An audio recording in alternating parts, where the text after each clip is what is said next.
Welcome to the Airailimage channel. I'm Fred Johnson and I'll be your host for this fascinating look at the F6F Hellcat fighter of World War II. The F6F Hellcat stands out as the U.S. fighter that downed more Japanese warplanes than any other Allied naval aircraft of the war. Yet the Hellcat's capabilities, as measured in speed, were always in the shadow of the racy Vought F4U Corsair. Aviation historian René Francione described the Hellcat as having, quote, adequate performance, but that was not meant as faint praise. Naval aviation history expert Barrett Tillman opined that the F6F was, quote, the most important Allied aircraft in the Pacific during 1943-1944. The Hellcat's efficacy did not develop in a vacuum. The discipline needed to grow a modern wartime fleet of aircraft carriers required attention to many moving parts, including the development and production of aircraft to give those carriers teeth in combat. In 1941, design discussions for a modernized follow-up to the Grumman F4F Wildcat led to the creation of the F6F, a new airframe wrapped around a more powerful engine. In that same time, the Navy created the stellar Essex class aircraft carriers, envisioning a need for a fighter like the yet-unbuilt F6F aboard each of the new carriers. The Navy hedged its bets, nurturing both the F6F and Vought's F4U Corsair fighters in their infancy. When brainstorming the Wildcat's successor, Grumman designers studied combat reports from other nations at war. After America's entry into World War II, U.S. Wildcat pilots had tips to share. What evolved was a fighter with the pilot seated high enough to promote visibility over a deliberately downsloping nose. Grumman's legendary tough structural design for the F6F included its patented stow wing method for folding the wing panels back along the fuselage for compact parking aboard ship and below deck. The power plant ultimately selected for production F6Fs was the reliable Pratt & Whitney R2800, also powering the F4U Corsair and P-47 Thunderbolt. Grumman engineers placed the broad F6F wing lower on the fuselage than had been the wing of the Wildcat. The F6F's wing had more area than any other single-engine U.S. fighter, and this kept wing loading low, a useful trait in combat maneuvering. Prototype XF6F-1, XF6F-2, and XF6F-3 configurations dabbled in engine variations, including a Wright R2600 engine in the initial Hellcat.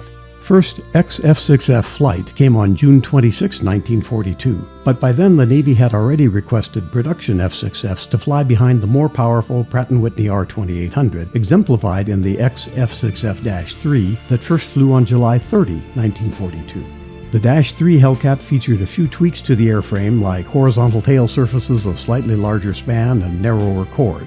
The first production F6F-3 flew in October 1942, setting the stage for rapid construction of thousands of F6F-3 and then F6F-5 models of the Hellcat. A key to the Hellcat's success and rapid production was the forethought that went into the design. The F6F airframe remained essentially the same throughout production of more than 12,000 examples between 1942 and November 1945. When the last F6F-5 was rolled out of the factory. A few small changes to things like cockpit glazing, night fighter radar installation, and wing guns were visible during the construction run. Ramping up production, the wartime team at Grumman attained astounding rates of 500 F6Fs a month after January 1944. As the big Essex-class aircraft carriers entered production and service, the Navy was clear on what it wanted in fighters. The carriers were larger and more numerous, and that added up to a need for many fighters. The F6F Hellcat became the standard, reinforced when early F4U Corsairs exhibited carrier landing issues that took time to resolve.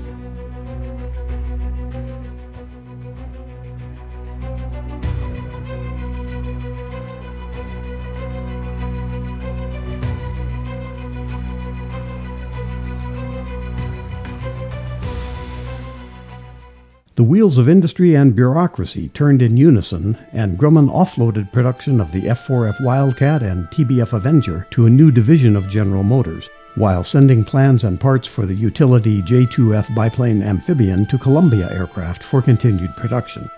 This freed up the Grumman assembly facility at Bethpage on Long Island for the F6F Hellcat, which benefited from additional shop space erected in the war years.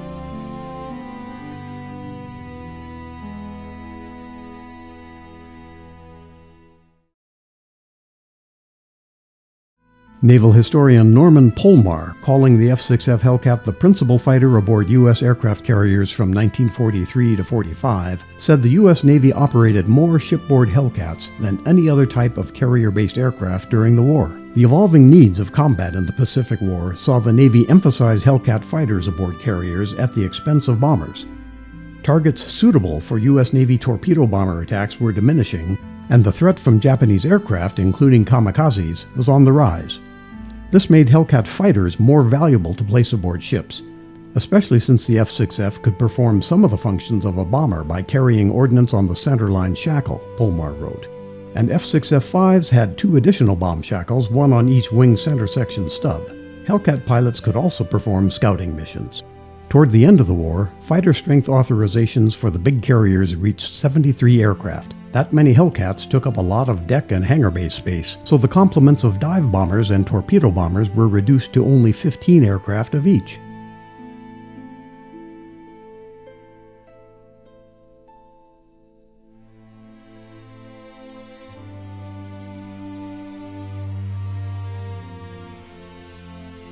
At one point, USS Wasp had 90 Hellcats assigned in its aircraft complement. The F6F Hellcat topped out below 400 miles per hour at about 380.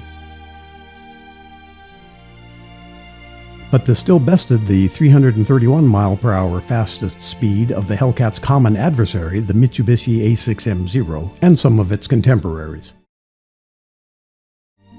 Take a rugged, competitive Hellcat, flown by a well-trained aviator, and make this the most numerous U.S. Navy fighter in the Pacific, and it is clear how the F6F created 305 aces, each scoring at least 5 victories over enemy aircraft.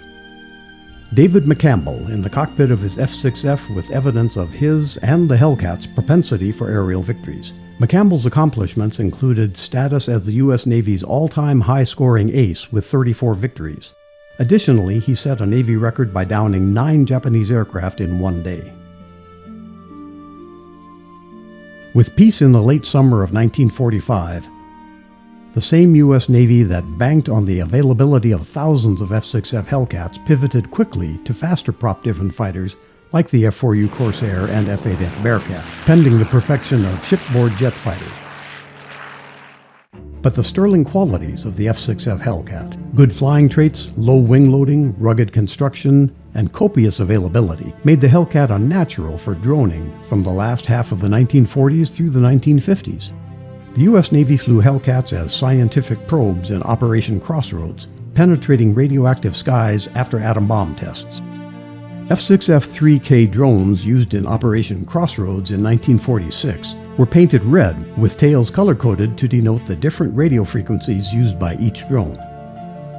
Numerous Hellcat drones helped prove the usefulness of air-to-air and surface-to-air missiles over western desert ranges, where F6F-5K unmanned Hellcats sometimes rained down in flaming pieces following a hit.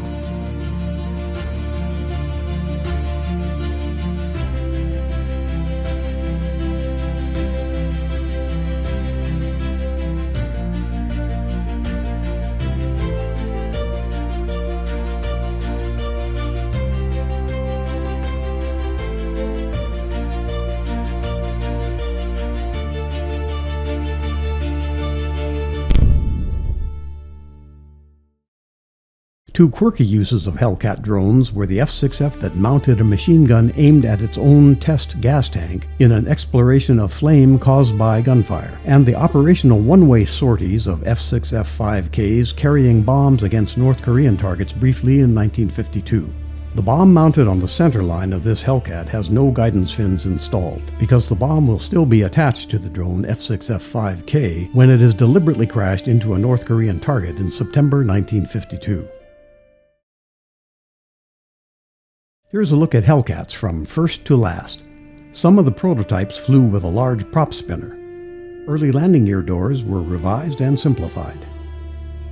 The Grumman F6F-3 Hellcat of 1942 underwent few changes during production, helping Grumman achieve large numbers of Hellcats for the Navy in World War II. This early example has fairings projecting over the inboard wing guns, a small item later deleted.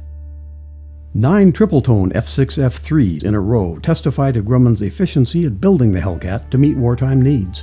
By the time of this photo, streamlined fairings for the wing guns were no longer used. The air-cooled muzzles of the nearest aircraft have been taped and wrapped for protection until the guns are needed. Hellcats on the hangar deck of USS Yorktown show the space-saving effectiveness of Grumman's stow wing design for placing the wings snug alongside the fuselage. Ordnance men prepare bombs for the Hellcats, which could do more than air-to-air combat. When Typhoon Seas wrecked the forward deck of USS Hornet in June 1945, the aircraft carrier steamed in reverse to provide sufficient wind over the deck for takeoffs to the stern of the ship, allowing Hellcats to launch for protection of the fleet.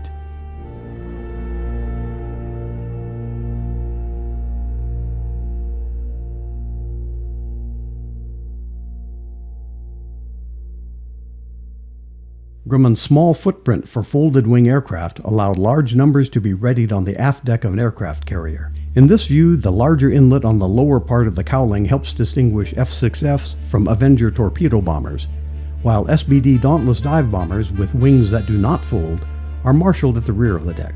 As World War II targets changed over time, the Navy placed more Hellcats and fewer bombers aboard ship.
The drama is as hot as the flash fire when this Hellcat's drop tank broke loose on landing and the spinning propeller sliced it open.